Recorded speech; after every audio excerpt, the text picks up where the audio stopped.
Manhwa se rend au poste de police avec son chat pour signaler la disparition de son maître, absent depuis plusieurs jours. Mais lorsque les policiers consultent les informations sur les disparus, ils sont tous stupéfaits.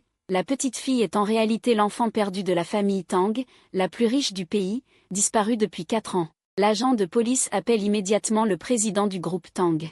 Cependant, lorsqu'elle apprend que l'enfant a été retrouvé, la personne à l'autre bout du fil raccroche brusquement. Tang Xuan fronce les sourcils en regardant le numéro du 110 qui s'affiche sur son écran.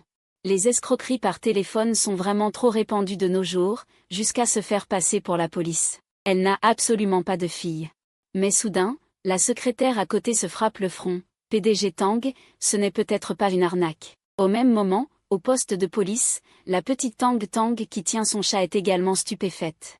Quoi? J'ai un père? Mais je n'ai pas du tout besoin de père. Profitant que l'agent de police reprend le téléphone, elle s'éclipse discrètement du commissariat avec son chat blanc. Da-Hui, on s'en va, ce soi-disant père a l'air très peu fiable. Tang Tang peut très bien retrouver son maître toute seule.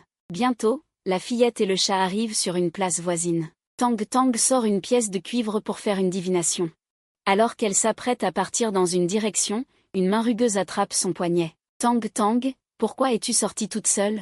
Reviens vite avec grand-mère. Tang Tang sursaute et lève la tête pour voir une femme aux yeux triangulaires.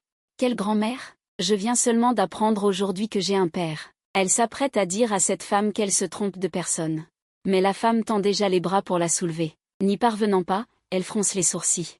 J'ai sous-estimé la situation, c'est une enfant bien solide. L'instant d'après, on voit un éclat blanc. Miaou, elle ne s'est pas trompée de personne, c'est une trafiquante d'enfants. Da-Hui se jette sur elle furieusement, laissant plusieurs griffures rouges vives sur le dos de la main de la femme, mais celle-ci ne lâche toujours pas la main de Tang Tang. À cet instant, c'est l'heure de pointe. Une Mercedes noire avance lentement sur la route. Tang Xuan, assise dans la voiture, pense à ce que sa secrétaire vient de lui dire. Il y a 4 ans, elle a eu un grave accident de voiture. Sa femme est morte sur le coup et sa fille a disparu. À cause de son chagrin excessif, son cerveau a mis en place un mécanisme de protection, effaçant sélectivement tous ses souvenirs de sa femme et de sa fille. Tang Xuan tire nerveusement sur son col. Puisque j'ai oublié cette femme si facilement, c'est qu'elle ne devait pas être une personne importante. Tout en pensant cela, son regard tombe par hasard sur la fenêtre. Elle voit une femme tenant fermement la main d'une petite fille. Au début, Tang Xuan pense que l'enfant fait juste un caprice à sa grand-mère, mais en voyant la force que la femme met dans son visage, elle trouve cela suspect. Sans réfléchir, Tang Xuan descend de la voiture et entend de loin une voix mignonne et enfantine. Tu dis que je suis ta petite fille? Alors dis-moi comment je m'appelle et quel âge j'ai? La femme reste figée un instant, mais reprend vite ses esprits. Tu es ma petite fille? J'ai 5 ans. Je ne m'appelle pas grand-mère. Et j'ai 4 ans, d'accord? Vilaine qui enlève les enfants, lâche-moi vite. Tang Tang redresse le buste. Elle articule clairement, les badauds trouvent la petite fille très mordante, et la femme a effectivement l'air douteuse.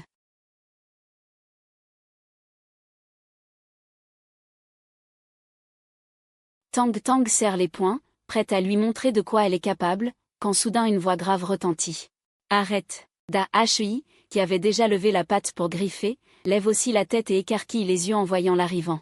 La fillette et le chat affichent la même expression stupéfaite. Waouh, ce monsieur brille de 1000 feux. Tang Xuan porte un costume sur mesure, ses traits sont beaux, donnant une impression d'intellectuel dangereux à ne pas provoquer.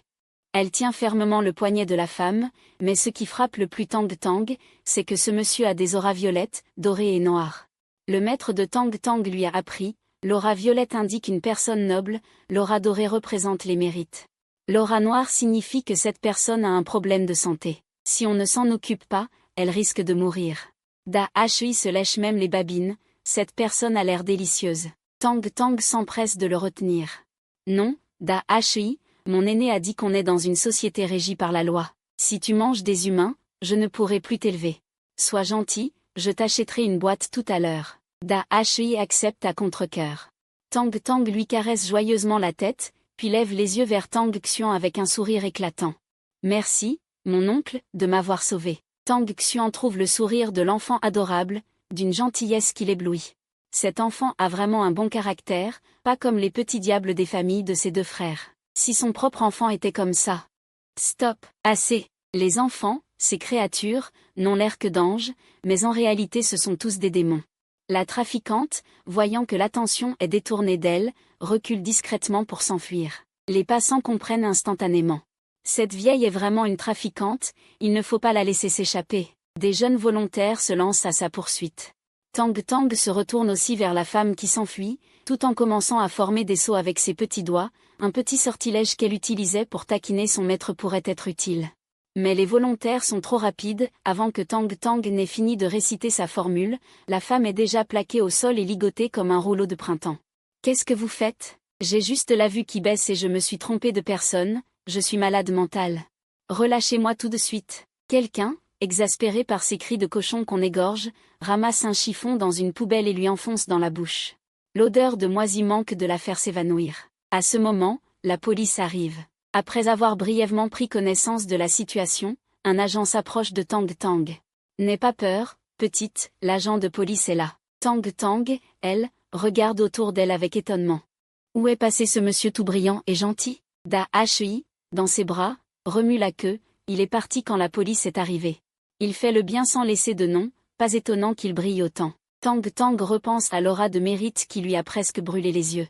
Il hocha la tête et entendit le policier qui la tenait dire « Messieurs dames, veuillez venir avec moi au poste pour faire une déposition. » Les bénévoles acceptèrent tous d'un signe de tête, et le groupe retourna donc au commissariat. Tang Tang et Grand Noir se regardèrent, stupéfaits. Alors, elle n'avait fait que se promener pour rien ? À ce moment, Tang Xian était déjà revenu dans sa voiture. Son regard se posa sur la foule un peu plus loin, où la petite fille était portée par un policier, avant de se détourner silencieusement. La voiture avançait au ralenti, mettant bien 10 minutes à atteindre l'entrée du commissariat. Tang Xian avait déjà parcouru plusieurs dossiers. D'un geste habituel, elle porta la main à sa tempe, puis resta figée, sa tête ne lui faisait plus mal. Pourtant, tout à l'heure, elle avait l'impression qu'elle allait exploser. Mais elle n'y prêta pas plus attention. Elle descendit de voiture et se dirigea vers le commissariat. Dès l'entrée, le bruit lui parut particulièrement fort. « Camarade agent, cet individu est vraiment un trafiquant d'enfants. Tenez, j'ai une vidéo ici. » Le regard de Tang Xian tomba sur le groupe de citoyens un peu plus loin. Il lui semblait familier. À ce moment, une petite voix enfantine s'éleva. « Grande sœur, il y avait aussi un gentil monsieur qui m'a aidé. Vous pouvez m'aider à le retrouver ?» Tang Xian suivit la voie du regard et aperçut une petite fille vêtue d'une robe de taoïste bleue, les cheveux en chignon, tenant un gros chat blanc dans ses bras. Tang Tang réfléchit longuement, mais elle estima qu'elle ne pouvait pas laisser ce monsieur tout doré avoir des ennuis. Il fallait s'occuper de l'énergie de mort qui émanait de lui. La policière regarda la petite fille devant elle. Tout à l'heure, elle avait failli mourir de peur à cause d'elle, mais face à ses grands yeux mignons, elle ne pouvait pas se fâcher. Elle se contenta de pincer ses joues potelées. « La prochaine fois, ne t'échappe pas toute seule, d'accord ? Tu as fait une peur bleue à ta grande sœur. J'ai déjà prévenu ton père qu'il vienne. » En entendant cela, Tang Tang cligna des yeux. Une expression un peu paniquée traversa son visage. Elle n'aimait pas que son père vienne. Il ne la laisserait pas travailler toute la journée. Et ne lui donnerait pas à manger à sa faim. Toutes les histoires absurdes qu'elle avait entendues auparavant lui revinrent d'un coup. « Bonjour, je suis Tang Xian, je viens chercher l'enfant. » Une voix grave et magnétique retentit derrière elle. Tang Tang se retourna instinctivement et faillit être éblouie par la lumière dorée du mérite émanant de Tang Xian. Trop brillant. Puis elle entendit la grande sœur dire « Tang Tang, voici ton papa. » Tang Tang ouvrit grand les yeux. Le monsieur tout doré était son père ? À l'idée qu'elle risquait de ne pas manger à sa faim à l'avenir, toute la sympathie de Tang Tang pour lui s'évanouit instantanément. Elle se cacha derrière la grande sœur et passa prudemment la tête. Monsieur Tang Tang est un peu timide, expliqua la policière en souriant.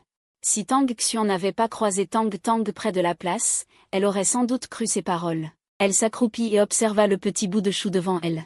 Ses yeux noirs et blancs si distincts éveillèrent en elle un sentiment étrange. Elle entendit Tang Tang murmurer faiblement. « Tu es mon papa ?» Les doigts de Tang Xian bougèrent légèrement, et elle s'efforça de parler d'une voix calme. « Probablement, c'est quoi ?» Tang Tang ne comprit pas bien. Elle pencha sa petite tête et posa la question qui lui tenait le plus à cœur. « Alors, est-ce que tu vas me vendre dans la montagne plus tard ?» À ces mots, le silence tomba autour d'elle. Tang Tang trouva que l'expression de Tang Xian était un peu bizarre. Elle cligna plusieurs fois des yeux. « Innocente, j'ai dit quelque chose de mal ?» Tang Xian se massa le front qui palpitait. S'efforçant d'afficher un sourire. « Non. » Tang Tang se réjouit aussitôt. « C'est vraiment super. Elle savait bien que le monsieur tout doré était quelqu'un de très gentil. À ce moment, la secrétaire vint lui rappeler. L'hôpital est prévenu, on peut y aller à tout moment pour le test ADN. Tang Tang cligna des yeux. Quel test? La secrétaire expliqua, c'est pour confirmer le lien de sang entre monsieur Tang et vous, mademoiselle. C'est-à-dire que ce monsieur tout doré n'était peut-être pas son père. Alors elle pourrait retrouver son maître et son camarade. Tang Tang était encore plus contente. Tang Xuan remarqua ses yeux plissés et ressentit soudain une petite fierté. Cette enfant semblait très heureuse. Elle devait vraiment aimer ce père. Peut-être devrait-elle être gentille avec elle? Après un tour à l'hôpital, une infirmière préleva 2 échantillons de sang pour analyse. Il faudrait au moins 2 heures pour obtenir les résultats. Tang Tang s'affala paresseusement sur le banc, son petit ventre gargouillant. Elle avait peu mangé à midi. Et en plus, elle avait croisé cette dame trafiquante. Ses forces étaient presque épuisées. Tang Xuan avait d'abord voulu attendre les résultats à l'hôpital. Mais voyant cela, elle laissa échapper, rentrons d'abord à la maison. Le chauffeur conduit très bien. La voiture était très stable. Peu après, Tang Tang s'endormit sur la banquette arrière, serrant Grand Noir dans ses bras. Tang Xuan entendit sa respiration régulière. Son regard se posa sur les joues potelées de Tang Tang, un sentiment étrange l'envahit. À cause de ses enfants? Elle n'avait jamais beaucoup aimé les enfants. Mais celui-ci lui inspirait une proximité surprenante. Serait-ce la magie des liens du sang? On ne sait combien de temps passa. La voiture s'arrêta lentement devant le portail d'une villa. Tang Tang et Grand Noir, qui dormaient paisiblement, ouvrirent les yeux en même temps. Même expression sur le visage de la fille et du chat, ils regardèrent avec méfiance par la vitre. La cour était bien entretenue. Non loin, une grande maison se dressait, enveloppée d'une brume noire à peine visible. Même sans s'approcher, on pouvait ressentir ce froid glacial. Quelqu'un avait ensorcelé la maison. Grand Noir, appuyé contre la vitre, remua la queue. Sa voix se fit rarement sérieuse. Tang Xuan et le chauffeur ne comprirent pas les paroles de Dae, ils n'entendirent que des miaulements. Croyant que Tantan jouait simplement avec le chat, la voiture s'arrêta. Un majordome aux cheveux blancs s'avança pour les accueillir. Le 3e jeune maître est de retour, dit-il. Mademoiselle Li a dit que vous aviez un invité aujourd'hui. J'ai déjà fait préparer le dîner par la cuisine. Mais à peine ces mots prononcés, le majordome aperçut la petite fille qui sautait de la banquette arrière, et il en resta un instant bouche bée, oubliant la suite. La petite fille était adorable, serrant dans ses bras un chat à la fourrure d'un blanc éclatant. Sous le soleil couchant, l'enfant et le chat semblaient nimbés d'un halo de lumière. « Bonjour, grand-père. Je m'appelle Tantan. » Sa voix enfantine et mignonne ramena le majordome à la réalité. « Bonjour, mademoiselle. » Tang Xuan ne dit rien de plus, se contentant de donner des ordres au majordome. « Préparez une chambre. Cet enfant passera la nuit ici. » Le majordome, plein de curiosité, réprima ses questions. Il alla interroger le chauffeur. De son côté, Tantan entra dans la villa en portant Dae, qui tendait la tête pour renifler partout sur le chemin. « Tantan, il y a quelque chose dans cette maison. Attendons la nuit pour voir ce qu'il en est. » Tantan hocha la tête. Entendant des miaulements, Tang Xuan marqua une pause, puis se tourna vers un domestique à côté. « Faites préparer à manger pour le chat par la cuisine. » Les yeux de Dae s'illuminèrent légèrement. Ce type est plutôt gentil, en fait. 5 minutes plus tard, Dae contempla son bol, blanc de poulet, crevettes bouillies, poisson vapeur. Très satisfait, la nourriture de cette maison était excellente. En revanche, pour Tantan, c'était plus compliqué. Elle était petite, assise sur une chaise ordinaire, elle se retrouvait trop basse. Voyant cela, le majordome fit apporter un petit tabouret qu'il plaça sur la chaise. Tantan, une fois assise dessus, put enfin atteindre la table. « Mademoiselle Tantan, vous devrez vous contenter de cela pour aujourd'hui. Demain, j'irai vous acheter une chaise adaptée. » Tantan, observant le vieil homme à l'air affable, plissa les yeux en souriant. « Merci, grand-père majordome. C'est très bien comme ça. Je ne resterai pas longtemps ici. Acheter une nouvelle chaise serait du gaspillage. » Après avoir bien mangé et bu, Tantan, aidé par une jeune femme de chambre, prit un bain moussant parfumé. La baignoire était très grande. Elle voulut aussi entraîner Dae pour jouer avec la mousse, mais Dae, hérissé, refusa catégoriquement. « Je plaisante? En tant que créature divine, je suis toujours propre. Pas besoin de bain. » Lorsque Tantan sortit du bain, Dae était déjà en train de se rouler sur le grand lit moelleux. « Ce lit est trop confortable. Tantan, viens vite dormir. Les enfants doivent se coucher tôt pour grandir. » Tantan s'approcha et prit Dae dans ses bras. « Il fait déjà nuit. On doit aller voir ces énergies noires. » Dae leva une patte pour repousser le visage soudainement trop proche de Tantan. « Il est très tard. On peut y aller demain. » « Non. L'oncle brillant a une aura de mort très lourde. Il faut s'en occuper rapidement. Le petit visage de Tantan se fit sévère, avec une certaine gravité. Par le passé, deuxième frère aîné m'emmenait souvent manger des collations au milieu de la nuit. Il disait que veiller de temps en temps n'avait rien de grave. Sur ces mots, elle enfila ses chaussures et sortit en trottinant. Dae n'eut d'autre choix que de la suivre. Dans le couloir faiblement éclairé, Tantan sortit de nulle part un talisman, qu'elle pinça entre ses doigts potelés. D'un ton grave, elle récita « Vite, vite », comme l'ordonne la loi. Le talisman jaune vif tourna plusieurs fois dans les airs, puis disparut. Dae, grattant sa tête, regarda autour d'elle. Disparut. Que faire? Dae suggéra sincèrement, retourner dormir. Tantan se mit donc à errer seule dans le couloir. Soudain, elle entendit une voix venant d'une pièce. C'était celle du grand-père majordome. Cet enfant, c'est bien la petite demoiselle, n'est-ce pas? C'est vraiment merveilleux qu'on l'ait retrouvée. Je lui trouve une grande ressemblance avec madame.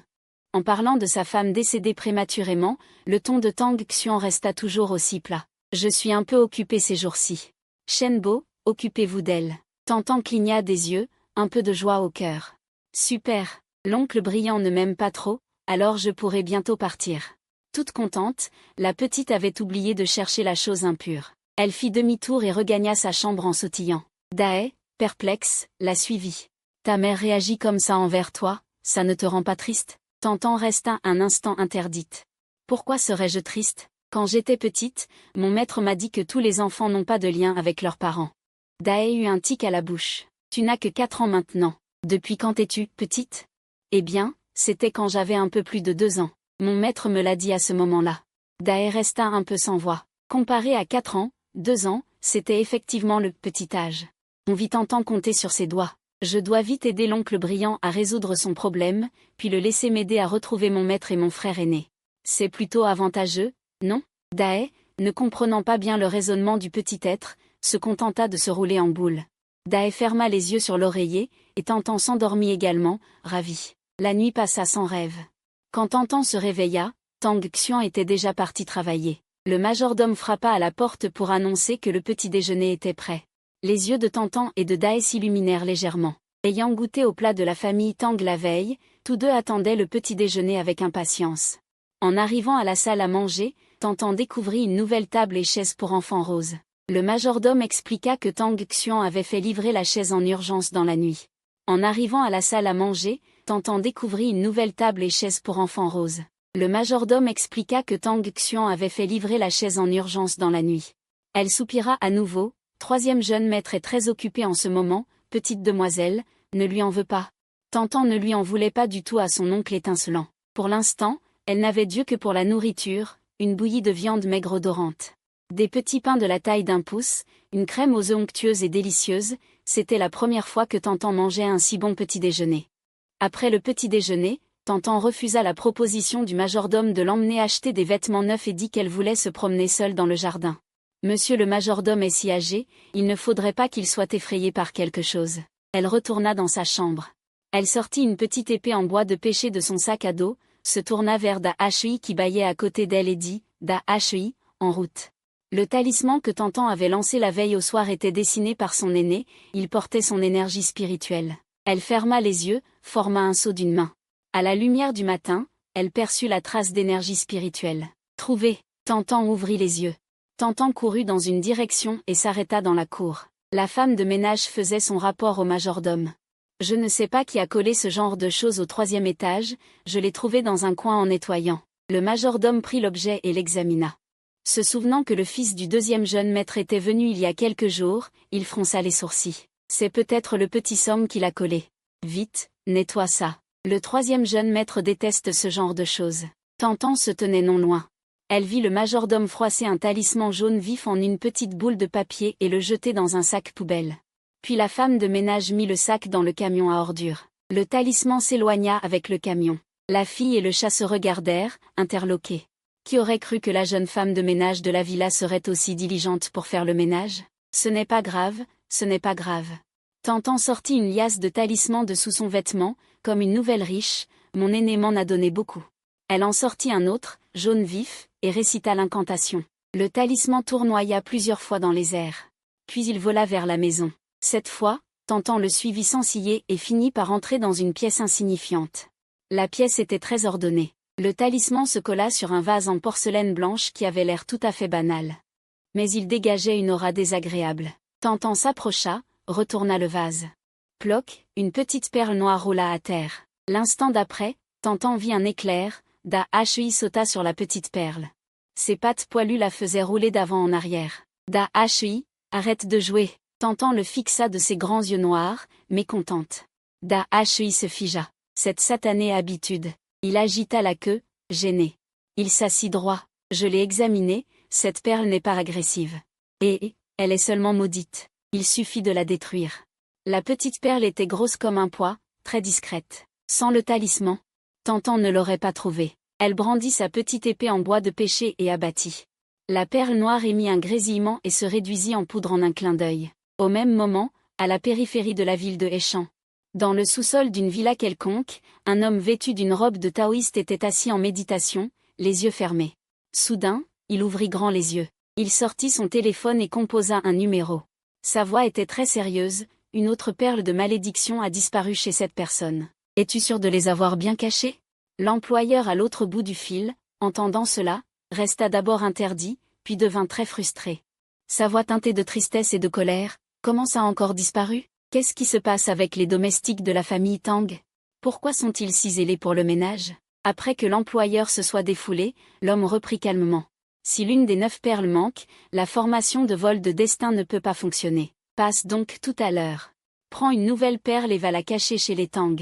L'employeur était effondré, caché, caché, caché. Mais où dois-je la cacher, bordel? J'ai presque creusé jusqu'à 3 pieds sous terre. L'homme allait dire quelque chose. Lorsque son cœur fit un bond, sa voix devint encore plus grave. Qu'est-ce qui se passe? Encore une de perdue? Les veines du front de l'employeur saillaient, c'est sûrement le vieux chêne qui a fait un grand ménage aujourd'hui. Ce vieux maniaque de la propreté. La formation de vol de destin, composée de 9 perles, doit fonctionner en permanence. Il y a 2 ans, j'ai placé les perles dans la maison de Tang Xuan. Si la formation avait fonctionné normalement, la destinée exceptionnelle de Tang Xuan serait déjà à moi. Mais il y a un obstacle dans la famille Tang. Cet obstacle, c'est le majordome Shen. Il a vu grandir Tang Xuan. Depuis que Tang Xuan a emménagé hors de la résidence ancestrale, il s'occupe toujours de sa maison. En tant que diplômé exceptionnel de la haute école des majordomes royaux d'Eston, le vieux Shen a juré de ne laisser aucune poussière chez son maître. Chaque jour, il inspecte personnellement la propreté de la maison. La première fois que l'employeur a placé les perles chez Tang Xuan, il était tout content de rentrer chez lui. Quand il a appris du maître que les 9 perles avaient été anéanties, furieux, il a remis de nouvelles perles la nuit même, en les cachant dans des endroits discrets. Cette fois, ça a duré un peu mieux, elles ont tenu jusqu'au lendemain avant d'être toutes détruites. Depuis, l'employeur a entamé une série de stratégies pour cacher les perles, luttant d'intelligence. En 2 ans, il n'a pas beaucoup emprunté de chance. Mais il est presque devenu chauve à force de s'inquiéter. Le maître réfléchit, si ça continue comme ça ne va pas. Pour que le tableau de vol de destin fonctionne correctement, il faut d'abord éliminer ce vieil homme. L'employeur resta figé un instant. Puis il fut soudain illuminé, vous êtes vraiment un maître, cette idée est excellente. De l'autre côté, Tintin sortit une petite perle noire des rochers artificiels de l'aquarium au 2e étage. D'un coup de son épée en bois de pêcher, la petite perle noire se réduisit en poudre. En une matinée, Tintin avait trouvé 6 petites perles. Après le déjeuner, le majordome demanda avec sollicitude. « Petite demoiselle, voulez-vous faire la sieste ?» Tintin secoua la tête, « Je ne fais pas la sieste. Je vais continuer à explorer la maison. » Pleine d'énergie, elle s'apprêtait à partir quand le majordome la rappela soudain. « Dae fit la moue, ce vieux a trop de choses à dire. » Mais il vit le majordome s'approcher en souriant. « Un sachet de biscuits, le chef les a cuits aujourd'hui, prends-les comme en cas. Et voici un bâtonnet pour chat pour Monsieur Dae. » Dae miaula joyeusement. Ce vieux est aussi un brave homme. Tintin tendit la main pour les prendre. « Merci, grand-père majordome. » Sa main effleura involontairement celle du majordome, et des fragments d'images sombres traversèrent l'esprit de Tintin. Le majordome gisait sans force sous le rebord de la fenêtre, du sang suintait de son front, à côté se trouvait un pot de fleurs brisé. Autour de lui se tenaient des domestiques au visage paniqué. Grand-père majordome est en danger. Il avait déjà plus de 60 ans. Bien que son âge fût avancé, son visage était plein et ses lobes d'oreilles épais. Tout indiquait qu'il était destiné à une longue vie. Pourtant, elle venait de voir la scène de sa mort. Quelqu'un voulait sûrement s'en prendre à grand-père majordome. Tantan se mit immédiatement en alerte, grand-père majordome avait été si gentil avec elle. Elle ne voulait pas qu'il lui arrive malheur. Le majordome remarqua son teint pâle et demanda avec inquiétude. Petite demoiselle, ça va? Oui. Non, il y a un problème. Tantan changea d'avis en plein milieu de sa phrase. Elle regarda le majordome. Grand-père majordome, peux-tu jouer avec moi? Bien sûr, répondit le majordome en souriant. À quoi veux-tu jouer? Tantan se trouva soudain embarrassée. À quoi jouer? À la porte des nuages, elle n'avait pas beaucoup de jeux. Le deuxième frère aîné l'emmenait arracher la barbe du maître, attraper les fantômes et les démons sur la montagne arrière, ou bien il descendait en cachette, pour manger toutes sortes de snacks chez les marchands de rue, avant d'être poursuivi par le grand frère aîné. Tantan réfléchit longuement, et trouva qu'aucun de ces jeux ne convenait vraiment à grand-père majordome. Le majordome regarda la petite fille aux yeux implorants, et dit joyeusement, « Et si on allait jouer au foot ?» Les yeux de Tantan s'illuminèrent. Elle avait déjà joué quelques fois avec le deuxième frère aîné, mais ensuite il avait dit qu'il ne jouerait plus jamais avec elle. Le majordome partit joyeusement chercher un ballon de foot. Tantan baissa les yeux vers Dae. « Dae, tu veux bien chercher les perles d'abord? J'ai vu que grand-père majordome était en danger, je dois le protéger. » Dae fit la moue. Voulut refuser, mais voyant le bâtonnet pour chat dans la main de Tantan, « D'accord. Alors ce soir je veux 2 boîtes de conserve en plus. » Le majordome trouva rapidement un ballon de foot dans le débarras, et emmena Tantan sur la pelouse du jardin. « Allez, laissez-moi vous montrer la véritable technique. Quand j'étais jeune, j'étais un joueur clé de l'équipe de foot. » Sur ces mots, il souleva le ballon du bout du pied et commença à jongler, le ballon dansait docilement entre ses 2 pieds. Tantan poussa un cri d'admiration et applaudit, « Grand-père majordome, tu es incroyable. » Le majordome releva fièrement le coin des lèvres. « Bien sûr que oui. Aïe !» À peine avait-il fini sa phrase qu'un craquement se fit entendre. Les personnes alentour s'approchèrent rapidement pour voir, c'était le majordome qui s'était foulé le dos. Le médecin de famille arriva bientôt. En apprenant que le majordome s'était blessé en jonglant, le médecin resta sans voix. « Oncle Chen, à votre âge, n'essayez plus de conquérir l'Asie. Heureusement, l'entorse n'est pas grave. Quelques jours de repos et ce sera fini. » Tout le monde poussa un soupir de soulagement, mais Tantan était rempli de culpabilité. Elle serra sa peluche d'ours en peluche. « Si seulement j'avais choisi un autre jeu. » À ce moment, Dae sauta sur le canapé. « Qu'est-ce qui t'arrive ?» Tantan lui raconta brièvement ce qui s'était passé. Dae agita la queue après avoir écouté. « N'est-ce pas mieux comme ça? Tu n'as pas dit que tu avais vu le majordome se faire frapper par un pot de fleurs? Maintenant il se repose au lit. Le pot de fleurs ne peut pas l'atteindre. » Tantan cligna des yeux. « C'est vrai. Pourquoi n'y ai-je pas pensé? Le majordome n'a pas l'air d'avoir une vie courte. Probablement que celui qui veut nuire à ton père le trouve gênant. Et s'en est pris à lui. » Dae se lécha la patte. Tantan retrouva immédiatement son énergie. « C'est ça, il faut attraper le grand méchant qui veut faire du mal à oncle Brillant. » Elle frotta son ventre doux. « Dae, tu es génial. » Les domestiques qui observaient secrètement la petite fille depuis le salon, en voyant cette scène, poussèrent enfin un soupir de soulagement. La petite demoiselle a retrouvé le moral, tant mieux. Oui.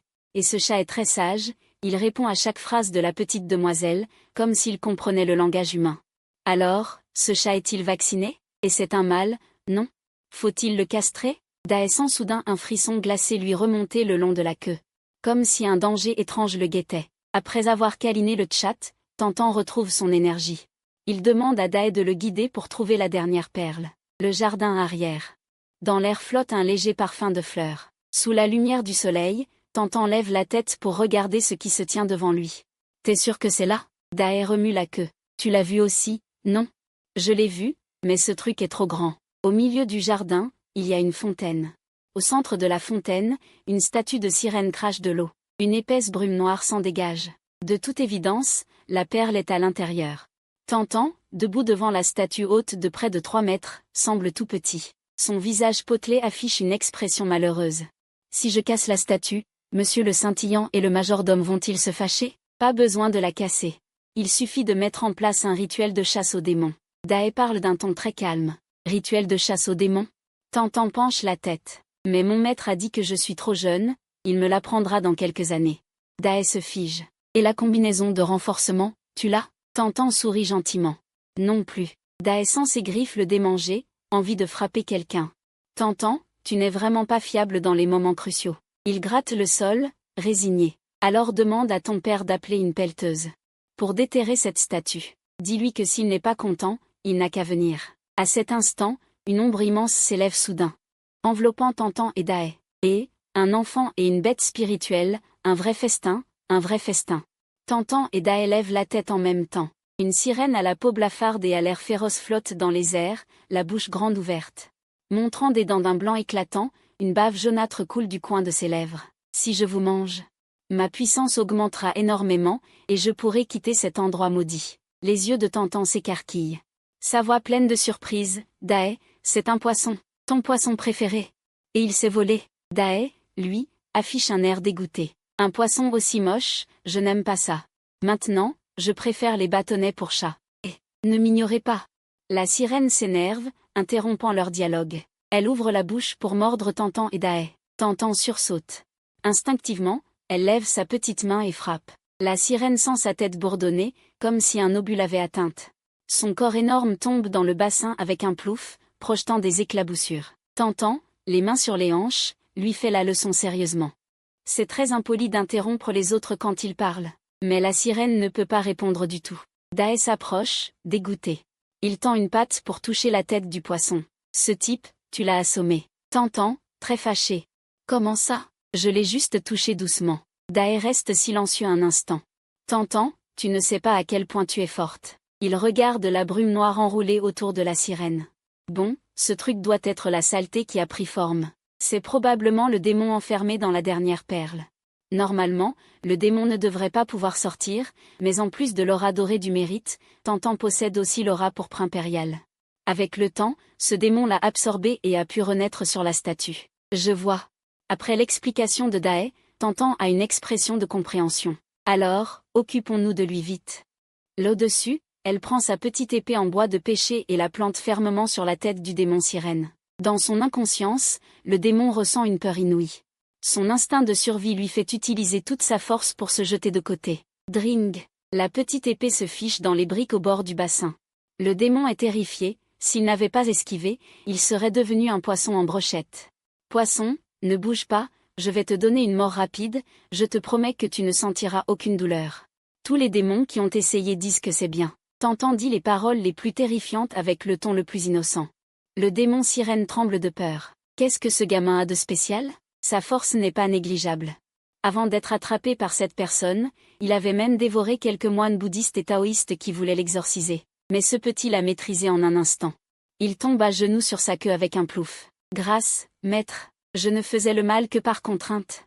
Tantan fronce son petit nez. Mais tu as mangé des gens, je le sens. Oui, et pas qu'un ou deux. J'y étais forcé, vraiment forcé.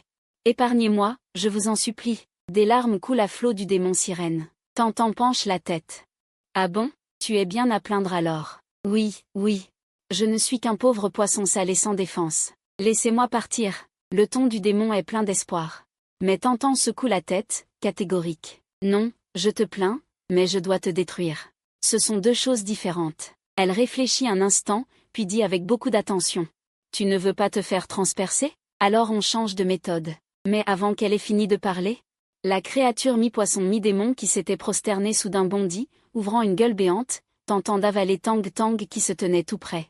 Tang Tang saisit instinctivement la petite épée en bois de pêcher, mais celle-ci était enfoncée dans la brique, elle tira plusieurs fois de toutes ses forces, sans parvenir à la dégager. Le démon poisson se réjouit intérieurement, les enfants sont si faciles à tromper. Mais au moment où sa bouche touche à Tang Tang, il ressentit soudain une brûlure intense. Son corps entier fut comme placé sur un feu. Ah! Le démon poisson poussa un hurlement de douleur. Il se roula dans la mare, tentant d'éteindre les flammes qui le dévoraient, mais en vain. Il ne put que laisser son corps se réduire en cendres. Pendant ce temps, dans le sous-sol isolé d'une villa de Hechan, un homme en robe de taoïste ouvrit brusquement les yeux, cracha une grande giclée de sang et s'effondra. L'homme qui venait chercher du cinabre sursauta. « Maître, que vous arrive-t-il » Tang Tang, les petites mains sur les hanches, soupira. Ce poisson n'a vraiment aucune patience. Il fallait qu'il bondisse. Ce feu brûlait si fort. Da-Hui, pourquoi t'es-tu enfui si loin? Da-Hui s'était, on ne sait quand, caché derrière un arbre au loin, ses yeux de chat doré pleins de méfiance, tout son poil hérissé. Il ne retrouva son calme qu'après la disparition des flammes, puis s'approcha d'une démarche élégante.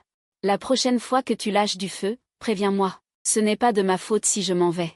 C'est le poisson qui a bondi, dit Tang Tang un peu contrarié, mais en levant les yeux autour d'elle. Elle se réjouit aussitôt, la statue n'était plus entourée de souffles noirs, et l'extérieur de la maison était propre. Tang Tang, ravi, joignit les mains et marmonna devant la personne et la statue. Amityopho, deviens Bouddha vite. Da Hi eut un tic à la bouche. Tu es une taoïste, arrête d'apprendre n'importe quoi de ton deuxième frère. Ah bon? Mais je l'ai déjà libéré, quand même. Da Hi resta sans voix une fois de plus.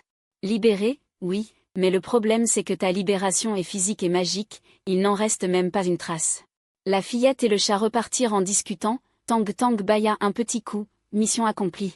Je suis vraiment épuisé. Aujourd'hui, Tang Xian avait exceptionnellement fini son travail à l'heure, car avant de partir, le majordome lui avait demandé avec un sourire de rentrer tôt pour bien fêter quelque chose avec Tang Tang. Mais en descendant de voiture et en entrant dans la villa, elle ne vit ni le majordome ni Tang Tang.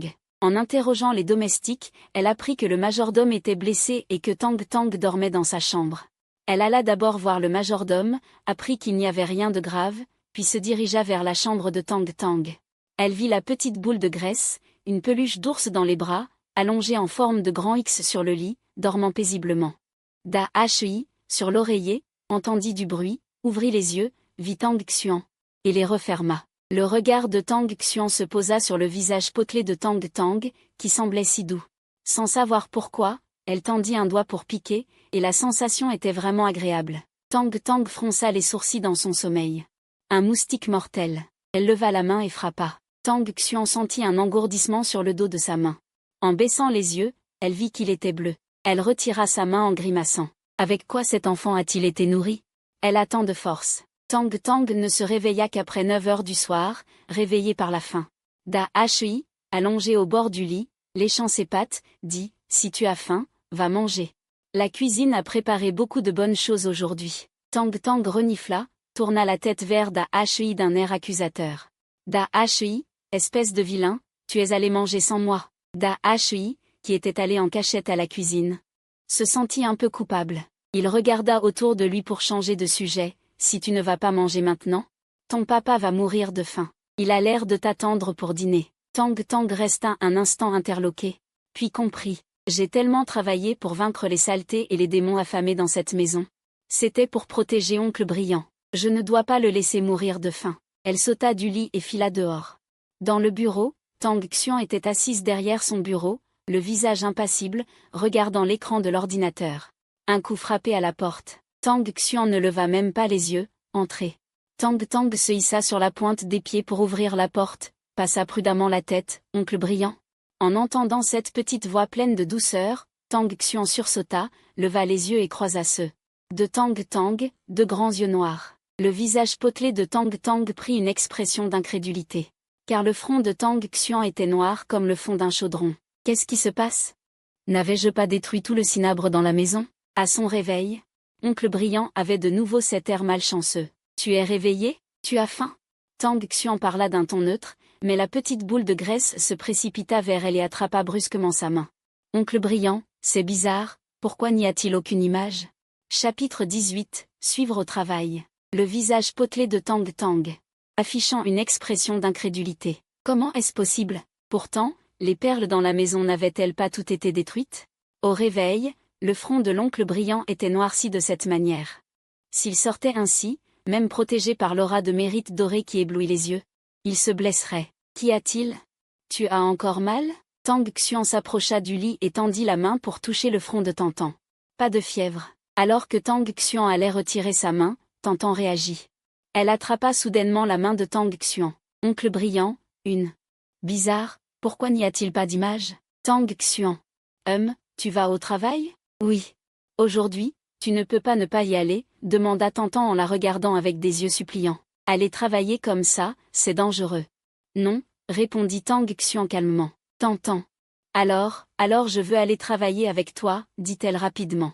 Tang Xuan. Tantan la regarda d'un air pitoyable. C'est non?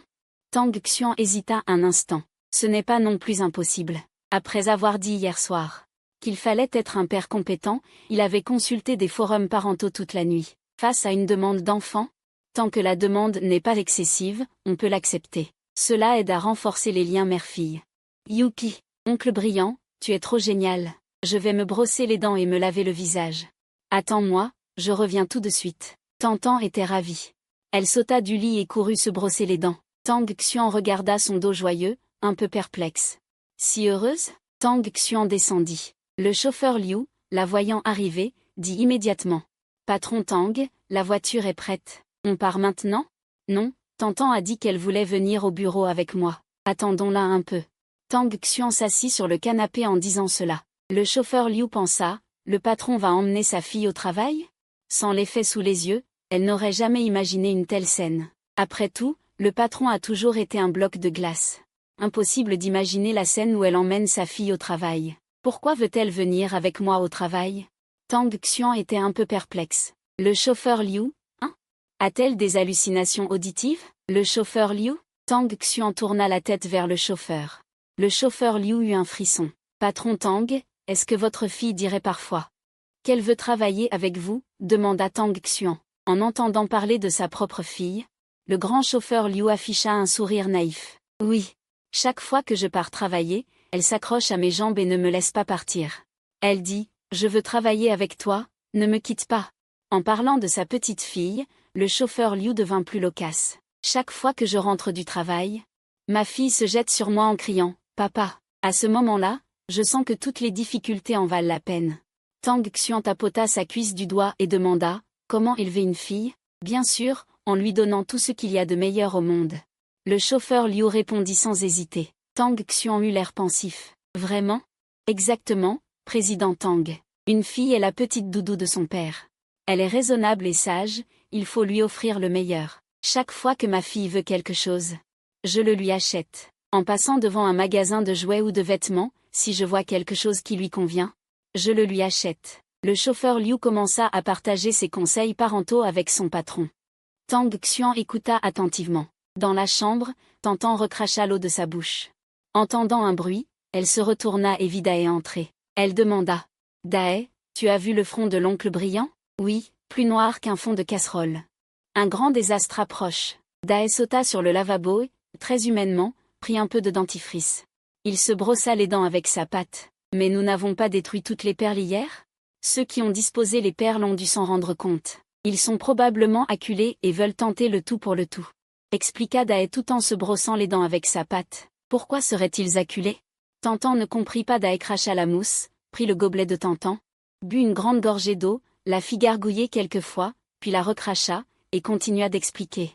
La dernière perle n'est pas simple. Même un taoïste ordinaire ne pourrait pas la maîtriser. Cette perle a disparu hier. Ils penseront sûrement que Tang Xuan s'en est rendu compte. Après tout, la lumière dorée du mérite et la chance de ton père ne sont pas une plaisanterie. Les méthodes ordinaires ne peuvent pratiquement pas l'atteindre. Au fait, je n'ai rien vu. Est-ce à cause de la fortune et du mérite de l'oncle Brillant? Tantan se souvient qu'en attrapant la main de Tang Xuan, il n'y avait rien dans son esprit. Probablement, répondit Dae en secouant la tête, faisant tomber les gouttelettes d'eau. Il jeta un coup d'œil à Tantan et dit, ne compte pas trop sur ta précognition. Entraîne-toi bien, deviens plus fort, et quoi qu'il arrive, tu n'auras pas à t'inquiéter. Tantan acquiesça sagement, d'accord, je vais m'entraîner dur. Dae n'en dit pas plus. La constitution de Tantan était très spéciale. Quand il avait 2 ans, il avait accidentellement rencontré un bienfaiteur venu au temple taoïste. Des images en noir et blanc défilèrent dans son esprit, terrifiantes, faisant pleurer le petit bout de chou de 2 ans. Le bienfaiteur, un peu déconcerté, voulut partir. Mais Tantan, en pleurs, tira sur ses vêtements en hurlant pour l'empêcher de s'en aller. Peu après, la voiture du bienfaiteur, garée au pied de la montagne, eut un accident. Cette nuit-là, Tantan eut de la fièvre. C'est ainsi que son maître découvrit le caractère exceptionnel de son petit disciple.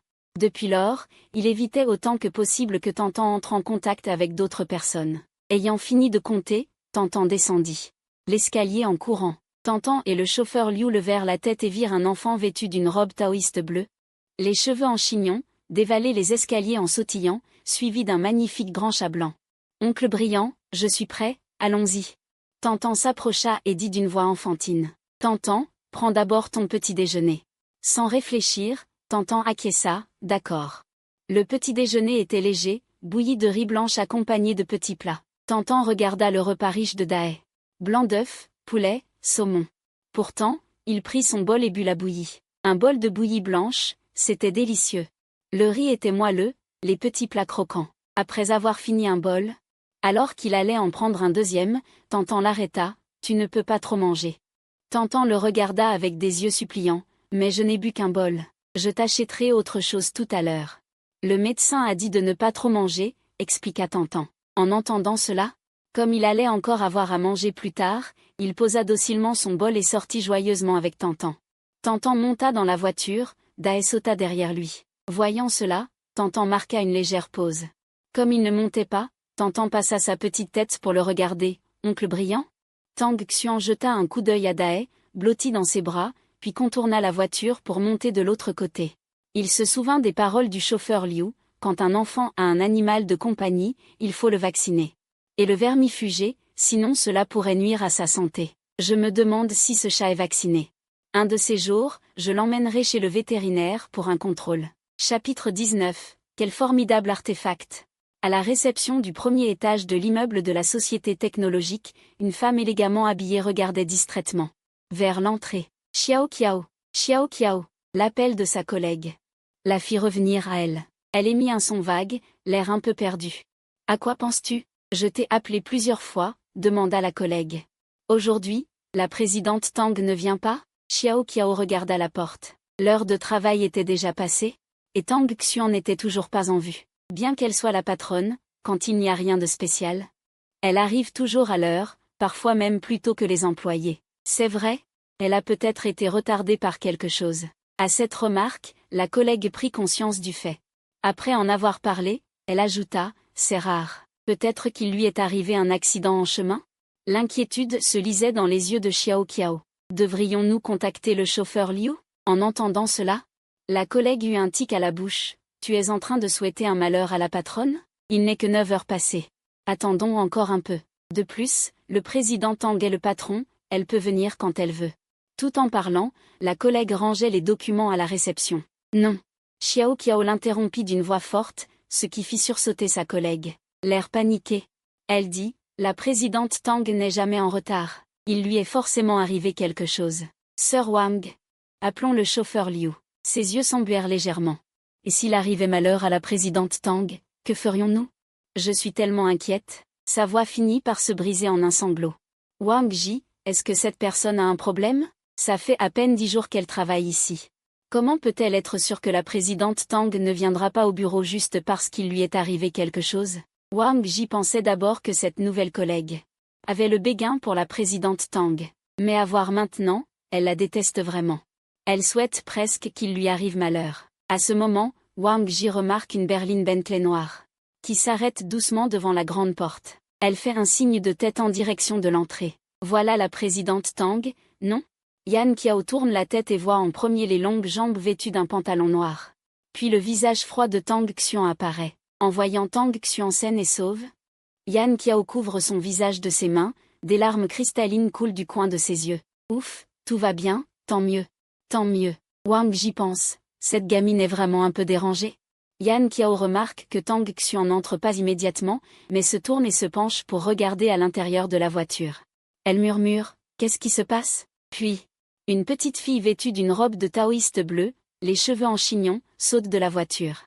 Les yeux de Yan Qiao s'écarquillent. Tantan descend agilement de la voiture, Dae court jusqu'à ses pieds. Avec elle, ils lèvent la tête pour regarder l'immeuble devant eux. Un humain et un chat affichent tous deux une expression émerveillée. Waouh, c'est haut. Et en plus, il y a de l'énergie de richesse qui converge de toutes parts. Tang Xuan lève la tête pour regarder l'immeuble. Oh, oui, c'est haut. C'est ici que travaille l'oncle qui brille. Tantan hoche vigoureusement la tête, les yeux brillants. On voit que c'est un endroit qui rapporte de l'argent. À côté, Dae hoche la tête, en effet. Tang Xuan, allons-y. Tantan s'élance sur ses petites jambes pour la suivre. Le gardien à l'entrée, bien que curieux de l'identité de la petite fille, reste droit. Il salue Tang Xuan, bonjour, présidente Tang. Tang Xuan lève légèrement la main en réponse. Tantan regarde les gardiens de ses yeux ronds et leur adresse un sourire doux. Bonjour, messieurs. Les gardiens, trop mignons. Tantan trottine derrière Tang Xuan. Tout en marchant, elle observe les alentours. Le hall est très spacieux, la décoration est en noir et blanc. Cela a l'air très clair. Tang Xuan marque une légère pause devant la réception. Elle tourne la tête et voit une employée administrative aux yeux et au nez rouge. le visage plein de stupeur et de choc, le regard chargé d'inquiétude. Son front se plisse légèrement, mais elle ne dit rien de plus. Arrivée devant l'ascenseur, Tantan regarde la paroi métallique et demande à voix basse à Dae. Qu'est-ce qu'il fait? Dae remue la queue, qui sait? Peut-être qu'il fait face au mur pour réfléchir. Tantan ne comprend pas, l'oncle qui brille n'a rien fait de mal. Pourquoi devrait-il réfléchir face au mur? Tang Xuan pense, cet enfant a vraiment l'habitude de parler au chat. Ding. La porte de l'ascenseur s'ouvre. Tang Xuan entre à grands pas. Tantan et Dae échangent un regard et la suivent prudemment. Tantan observe l'intérieur de l'ascenseur. Curieuse de savoir pourquoi Tang Xuan entre là-dedans. Pourquoi entrer? Est-ce vraiment comme Dae l'a dit? Pour réfléchir face au mur? L'ascenseur se met en marche, une légère sensation de chute se fait sentir. Dae hérisse immédiatement ses poils et s'accroche à la cuisse de Tantan. Tantan tapote sa tête pour le rassurer. N'aie pas peur, n'aie pas peur. Dae, voyant qu'il ne se passe rien, trouve un peu honteux pour une bête divine. Il lâche la jambe de Tantan. Je n'ai pas peur. Mais tout à l'heure, tes poils étaient tout hérissés. Dit Tantan. Dae, il n'était pas hérissé. Tantan fait une expression résignée. D'accord, il n'était pas hérissé. Le chauffeur Liu, voyant l'interaction entre la fille et le chat, réprime un sourire. La petite demoiselle est vraiment adorable. Ce chat a aussi une réaction amusante, il répond même à ce qu'elle dit. Tang Xuan aussi entend les bruits de la fille et du chat, et trouve que les miaulements de ce chat ont une certaine colère. Ding. La porte de l'ascenseur s'ouvre. L'environnement extérieur a changé. Tantan et Dae sortent de l'ascenseur, les yeux écarquillés. Qu'est-ce qui se passe? Tantan se retourne et regarde la porte de l'ascenseur qui se ferme. Est-ce que c'est l'artefact dont parlait Maître? Dae, très choqué, commence à marmonner, c'est forcément un artefact. Je n'aurais pas cru que cet humain possède un artefact aussi puissant. Il décide de reconsidérer son opinion sur cet humain. Mais pourquoi cet artefact n'a-t-il aucune fluctuation d'énergie spirituelle? Dae est curieux. Dae commence à gratter la porte métallique de l'ascenseur avec ses pattes, la porte émet un bruit strident. Tantan le prend rapidement dans ses bras, Dae ne doit pas abîmer les choses, Dae tente de se débattre. Sa Majesté est juste curieuse de savoir pourquoi cet artefact n'a pas de force spirituelle, Tantan. Sa Majesté aime beaucoup cet artefact, fais en sorte que ton papa te l'offre, puis tu me le donnes. Dae, tu es vraiment sans vergogne, dit Tantan en baissant la tête. On ne peut pas prendre les affaires des autres comme ça, c'est impoli, comment ça les affaires des autres? C'est ton père, dit Dae d'un ton naturel, ça ne va pas non plus. Tantan, le visage rond et sérieux, lui répond, Dae laisse échapper un petit bruit de mécontentement. Avare, Tang Xuan sent qu'il manque quelque chose, s'arrête et se retourne. Le petit bout de chou et le chat qui le suivaient ont disparu, il lève les yeux et regarde autour de lui. Il voit le petit bout de chou devant l'ascenseur, son léger stress disparaît instantanément, il s'approche et demande. Qu'est-ce qu'il y a, tonton? Qu'est-ce que c'est? Tantan tient Dae d'un bras, pointe l'ascenseur de l'autre, et demande avec un visage plein de curiosité. C'est génial, la porte se ferme puis s'ouvre, et on est à un endroit différent. C'est un ascenseur, répond Tang Xuan, il fait une pause et demande à nouveau. Jamais vu, non, c'est vraiment impressionnant. Les yeux de Tantan scintillent, Tang Xuan reste silencieux un instant, puis demande, tu veux recommencer? Les yeux de Tantan s'illuminent encore plus, je peux? La 20e fois. Le directeur Tang amène un enfant au travail, bien sûr que tu peux, répond Tang Xuan. Alors Tang Xuan, le visage froid, accompagne Tantan à monter et descendre une dizaine de fois en ascenseur. Sur quel numéro tu appuies? L'ascenseur s'arrête à cet étage, tout en accompagnant Tantan, Tang Xuan. Apprend aussi à Tantan comment utiliser l'ascenseur. Après l'avoir vu une fois, Tantan dit qu'il sait faire. Il appuie sur un certain étage, l'ascenseur descend rapidement et s'arrête à un étage. La sonnerie retentit, la porte s'ouvre, et les employés qui attendent pour se rendre à la réunion du dernier étage sont dehors. Pourquoi le directeur Tang est dans l'ascenseur à cette heure? En voyant les yeux impassibles de Tang Xuan, tout le monde panique intérieurement. Même s'ils n'ont rien à se reprocher, ils ont un peu peur, le directeur Tang. Le responsable en tête garde son expression professionnelle, Tang Xuan hoche légèrement la tête, reste immobile dans l'ascenseur, les autres. Doivent-ils entrer? Être dans le même ascenseur que le patron, quelle pression. Qui a appuyé sur l'ascenseur? Tonton, vous n'entrez pas? Une petite voix enfantine se fait entendre, tout le monde est surpris, d'où vient cette voix d'enfant? Il regarde dans la direction de la voix et tombe sur deux grands yeux noirs, le propriétaire de ces yeux. Avec son chat blanc à côté, il penche la tête en même temps, vous n'entrez pas? Le responsable est saisi intérieurement. Cet enfant ressemble un peu au directeur Tang, non, nous sommes nombreux. Nous attendrons le prochain ascenseur, dit le responsable en voyant le petit bout de chou, affichant une expression perplexe. Il se dépêche d'ajouter, d'accord, Tantan n'y pense pas plus. Il ne comprend pas non plus la réticence des employés à partager un espace avec le patron, il appuie sur le bouton de fermeture de la porte. Et il fait un signe de la main aux gens dehors, alors au revoir, tonton. Le responsable affiche un sourire professionnel. Au revoir, la porte de l'ascenseur se ferme lentement, au moment où elle se ferme. Tantan remarque que les expressions des tontons à l'extérieur changent, elles deviennent choquées. Stupéfaite, et surtout excitée, il est un peu perplexe. Qu'est-ce qui se passe? Dans le groupe de discussion interne de l'entreprise, employé RDA. Putain, employé RDB. Putain, employé RDC, putain. Vendeur A, vous les RD, vous délirez aujourd'hui? Employé RDA. Le directeur Tang vient de passer avec un enfant, vendeur A, employé RDA. Et cet enfant lui ressemble beaucoup, c'est sa fille? Vendeur A.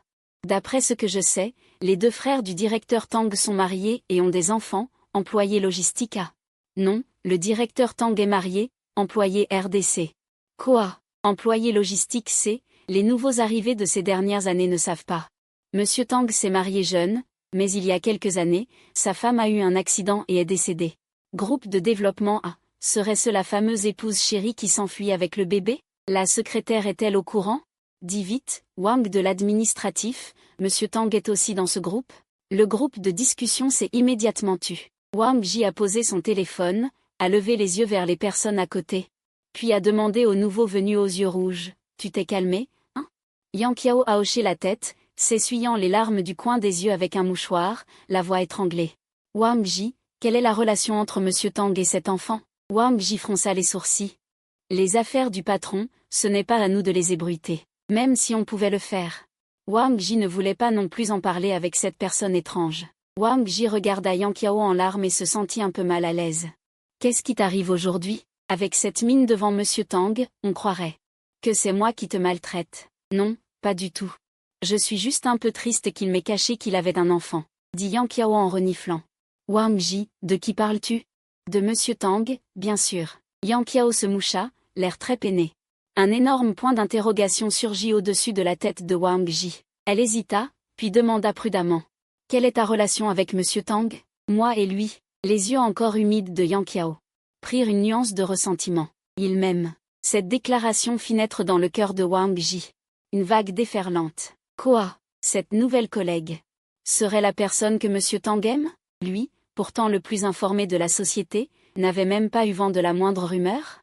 Aime Monsieur Tang t'a avoué ses sentiments? Wang Ji, d'habitude posé, en bégayait. Presque, pas encore, soupira Yang Qiao. Mais je sais qu'il m'aime. La curiosité de Wang Ji s'embrasa. Monsieur Tang t'a offert des fleurs? Non. Vous avez dîné ensemble? Non. Vu un film? Non. Fait du shopping? Non plus. Wang Ji sentit que quelque chose clochait. Alors, vous avez discuté? Non plus. Yang Qiao laissa échapper un léger soupir. Il est un peu timide. Il n'ose pas faire le premier pas. Wang Ji resta sans voix. Tu n'as même jamais parlé à Monsieur Tang. Comment peux-tu penser qu'il t'aime? Cette fille a le cerveau fêlé. Je lui ai parlé. L'autre jour, quand je lui ai apporté un dossier, il m'a dit merci, dit Yang Qiao avec un peu d'excitation. Wang Ji, impuissante, se prit la tête dans les mains. Bon, elle en est sûre. Cette fille a un problème.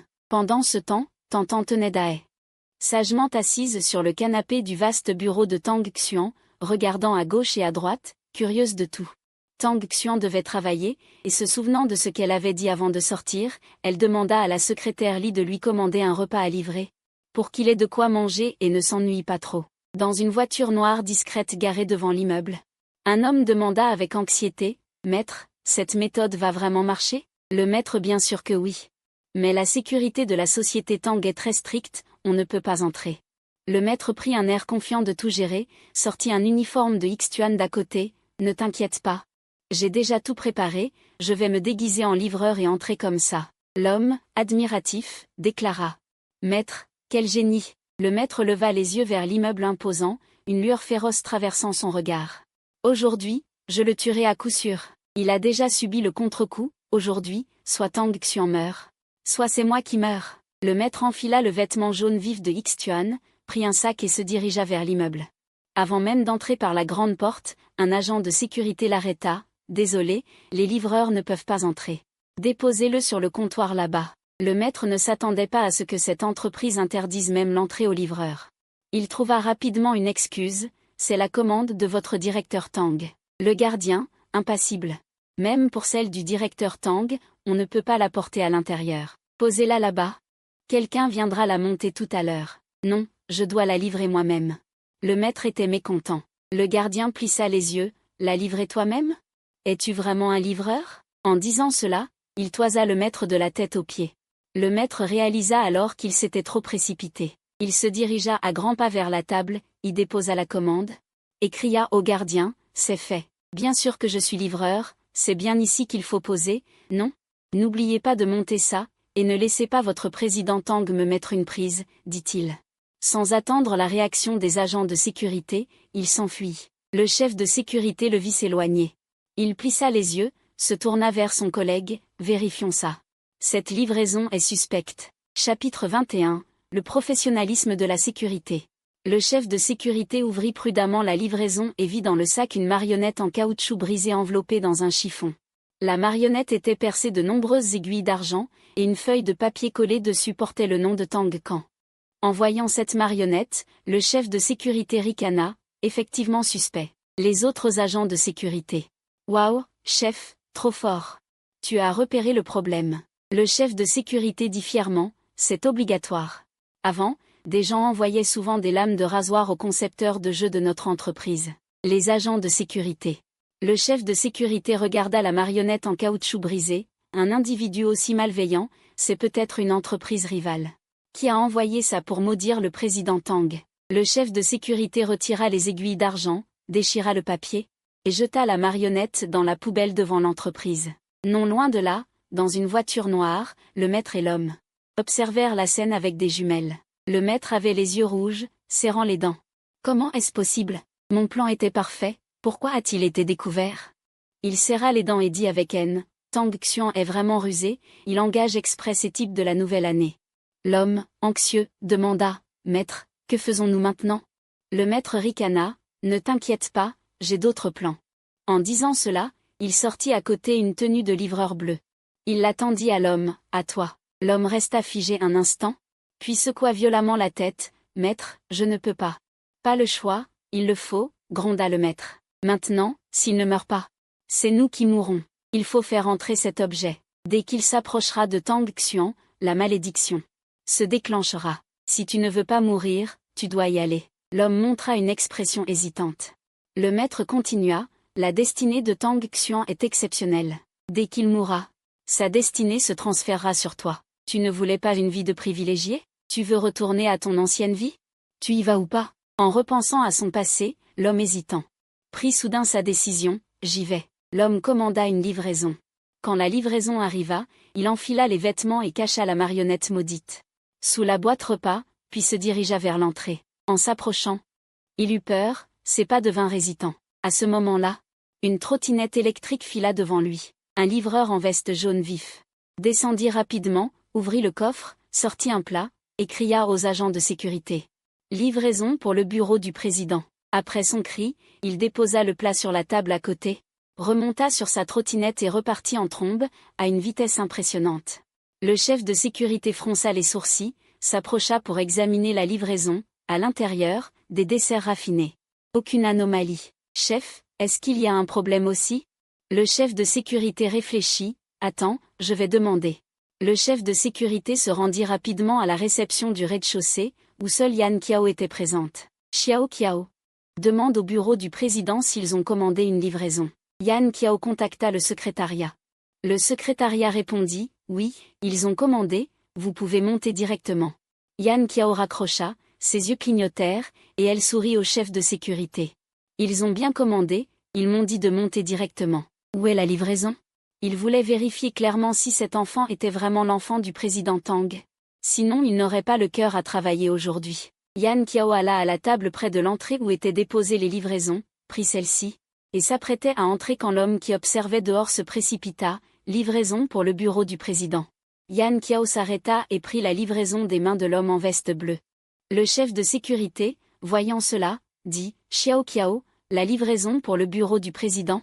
Nous devons la vérifier. » En entendant cela, Yan Qiao montra une légère impatience dans ses yeux. Il dit d'une voix faible « Le secrétaire Li presse, je dois monter immédiatement. S'il est en retard, il m'en voudra. Ce type, ne le retarde pas, il doit monter voir le directeur Tang. » D'accord, tous les plats livrés au bureau du directeur doivent être inspectés, c'est le règlement. Si la secrétaire Li insulte quelqu'un, qu'il vienne me voir, dit le chef de la sécurité d'un ton sévère. Yan Qiao laissa percer une once d'impatience dans son regard, ouvrit le sac de livraison et le tendit devant lui pour qu'il voie.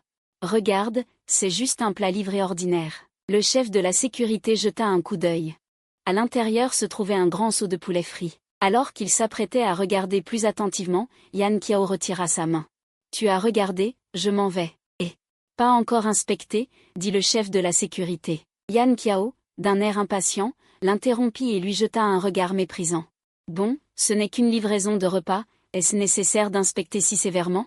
Si on tarde, le directeur Tang se fâchera. Toi, un simple agent de sécurité, peux-tu assumer la responsabilité de sa colère? Sur ce, il tourna les talons et partit. Montant dans l'ascenseur avec ses talons hauts, elle disparut aux yeux de tous. Les agents de sécurité pensèrent que cette femme était un peu bizarre. Tang Xuan était en réunion, Tang était seule dans le bureau. S'ennuyant assise, elle fit un tour dans le bureau, puis se dirigea prudemment vers la porte, passant sa petite tête pour observer la situation dehors. Juste à l'extérieur du bureau de Tang Xuan se trouvait la salle des secrétaires, y compris la secrétaire Li. Il avait au total 5 secrétaires. Lorsque la petite tête de Tang apparut à la porte, quelqu'un la remarqua. La première secrétaire à découvrir le petit paquet de lait envoya un message dans le groupe privé des secrétaires, un enfant à la porte. Un enfant? Les secrétaires, imperturbables en apparence, faisant semblant de fixer leurs écrans et de travailler dur, observaient en réalité du coin de l'œil ce petit paquet de lait. C'est vraiment la fille du directeur Tang? J'ai l'impression que cette enfant m'est familière, comme si je l'avais déjà vue quelque part. C'est normal qu'elle te semble familière, après tout, elle ressemble un peu au directeur Tang. Non, ce n'est pas le directeur Tang. Je sais, c'est. La secrétaire Zhao partagea une courte vidéo. Titre de la vidéo, en plein jour? Un trafiquant d'enfants kidnappe un enfant. Le contenu montrait une femme d'âge mûr à l'air malveillant tirant une petite fille en l'appelant « petite fille », avec un ton critique et attristé, disant qu'elle ne devrait pas se disputer avec ses parents et fuguer. La petite fille était justement l'enfant que leur patron avait amené aujourd'hui. Après avoir regardé la vidéo, les secrétaires étaient impressionnés. Waouh, cet enfant est vraiment génial, elle sait comment répondre aux méchants. Que les trafiquants d'enfants aillent tous mourir. Le dernier homme à apparaître dans la vidéo était le directeur Tang, comme s'il était curieux. Une voix enfantine et douce murmura « Tonton » aux oreilles des secrétaires. Leur curiosité de commérage s'interrompit. Ils se tournèrent avec un sourire aimable vers le petit paquet de lait à côté. « Petite sœur, qu'est-ce qu'il y a? Je m'ennuie un peu, je peux me promener un peu ?» Tang leva la tête vers eux en demandant. « Bien sûr que oui », répondit la secrétaire Zhao en souriant. Elle regarda le petit paquet de lait, hésita un instant, puis demanda « Petite sœur, est-ce que je peux te demander quelle est ta relation avec le directeur Tang? Le fait que le patron ait lui-même accompagné l'enfant faire un tour en ascenseur tout à l'heure. Ils l'avaient tous vu de leurs propres yeux. Ils voulaient d'abord demander à la secrétaire Li, mais celle-ci, depuis que Tang Xuan était entrée dans l'entreprise, était toujours restée à ses côtés, sans aucune occasion de lui poser la question. Tang Xuan n'avait pas non plus précisé l'identité de l'enfant. Avant d'aller en réunion, laissant ses subordonnés brûler de curiosité. Ma relation avec Tonton Brillant, Tang pencha la tête. Tonton Brillant? Pourquoi appelles-tu le directeur Tang comme ça? Eh bien, parce que Tonton Brillant brille tellement. Ça va m'éblouir les yeux, dit Tang en leur disant la vérité. Trop de lumière de mérite, trop brillante. Les secrétaires repensèrent à l'apparence de Tang Xuan. Effectivement, l'apparence du directeur Tang était saisissante. Les gens ordinaires ne pouvaient pas la regarder directement, de peur d'oublier de respirer. Chapitre 22. Oh, donc le directeur Tang est ton oncle? Demanda un secrétaire avec curiosité. Non, Tonton Brillant est mon papa. Tang allait expliquer sa relation avec Tang Xuan, quand l'ascenseur non loin émit un digne, en s'ouvrant. Un bruit de talons aiguilles retentit. Yan Qiao, le menton légèrement levé, s'approcha d'un air hautain. C'est la livraison de repas pour le directeur Tang. Je vais la lui apporter. La secrétaire Zhao trouva cette femme un peu bizarre, mais avant d'aller en réunion avec le directeur Tang, la secrétaire Li avait parlé des livraisons de repas. La secrétaire Zhao afficha un sourire professionnel. Laissez-nous la livraison pour le directeur Tang. Quoi? C'est la livraison du directeur Tang? Comment pourrait-elle passer entre vos mains? Yan Qiao jeta un regard méprisant à la secrétaire Zhao. Il savait que cette femme, profitant de son joli visage et de sa silhouette, cherchait toujours à séduire le PDG Tang. Depuis son entrée en fonction, Yan Qiao considérait cette femme comme une menace, tout comme la secrétaire Zhao et les autres. Sans passer par eux, par qui alors? Yan Qiao jeta un coup d'œil vers le bureau de Tang Xuan et remarqua que la porte était entr'ouverte. Une lueur de joie traversa ses yeux. Ces 2 livraisons, vous n'aurez pas à vous en occuper. Je vais les remettre moi-même au PDG Tang. Sur ces mots, il se dirigea vers le bureau de Tang Xuan. Bien sûr que non. La secrétaire Zhao bloqua le chemin de Yan Qiao et jeta un coup d'œil à son badge. Le visage sévère, il dit, Yan Qiao, n'est-ce pas? Tu ignores que le règlement de l'entreprise interdit d'entrer sans autorisation dans l'étage réservé au bureau du PDG Tang? Je lui apporte juste sa livraison. Comment ça, entrer sans autorisation? Si tu continues à me bloquer, la nourriture va refroidir. Yan Qiao argumentait avec aplomb. Tang avait ressenti quelque chose dès l'instant où Yan Qiao était entré. Son regard resta fixé sur le sac que tenait Yan Qiao. Il appela doucement Da Hui. Da Hui remua la queue. Il y a quelque chose de dérangeant. La secrétaire Zhao fronça les sourcils. Je te dis de laisser la livraison ici, c'est tout. Tu ne comprends pas le langage humain? Yan Qiao ricana intérieurement. Il le savait. Cette femme odieuse allait sûrement l'empêcher de rencontrer le PDG Tang. Avait-elle peur que le PDG Tang le préfère? Je l'ai dit, la livraison du PDG Tang, je dois la remettre en personne. Yan Qiao dit, le cou raide. La secrétaire Zhao, ce type. Il ne comprenait vraiment pas le langage humain. Les bras croisés, il toisa Yan Qiao de la tête aux pieds. Yan Qiao avait un corps solide, un visage net, les yeux légèrement rouges. Il avait l'air un peu pitoyable, mais la secrétaire Zhao savait qu'il ne fallait pas avoir pitié de lui. Avoir pitié de lui, c'était se faire du mal à soi-même. Je te le demande, qui t'a dit que c'était la livraison du PDG Tang? Tu ne sais pas lire le bon de livraison? Yan Qiao resta interdit, baissa instinctivement les yeux sur le bon accroché au sac. Destinataire, bureau du PDG, Xiaoli. Un autre sac sans aucune étiquette. Le visage de Yan Qiao changea légèrement, et il déposa rapidement les 2 livraisons sur la table. Une livraison erronée. Ça m'a sali les mains. Yan Qiao jeta un regard oblique à la secrétaire Zhao qui lui bloquait le passage et dit, je me souviendrai de toi. La secrétaire Zhao, ce type est vraiment dérangé. Il faut vite prévenir les RH. Qu'il dégage. Beaucoup de collègues féminines avaient un faible pour le beau PDG Tang. Mais personne n'était comme ce type. L'autre secrétaire regarda les portes de l'ascenseur se fermer, abasourdi. Ce type est malade.